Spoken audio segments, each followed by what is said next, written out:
ஐயா கதை சொல்லுமா? இன்னைக்கு என்ன கதை? புறாவும் வேடனும். சரியா?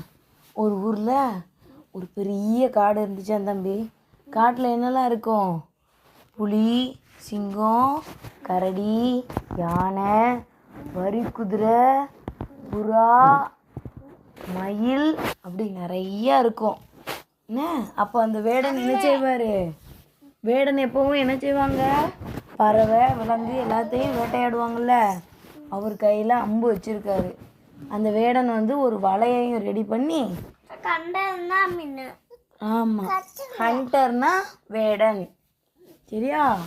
அவங்க வந்து இப்போ வலை விரித்து வச்சுருக்காங்க புறாவை வந்து வேட்டையாடுறதுக்கு. புறா எங்கே நிற்கி? பெரிய மரத்து மேலே நின்றுக்கிட்டே இருக்கு. வேடன் ஒளிஞ்சே நிற்காரு. எப்படி அந்த புறாவை வேட்டையாடலான்னு பார்க்காங்க.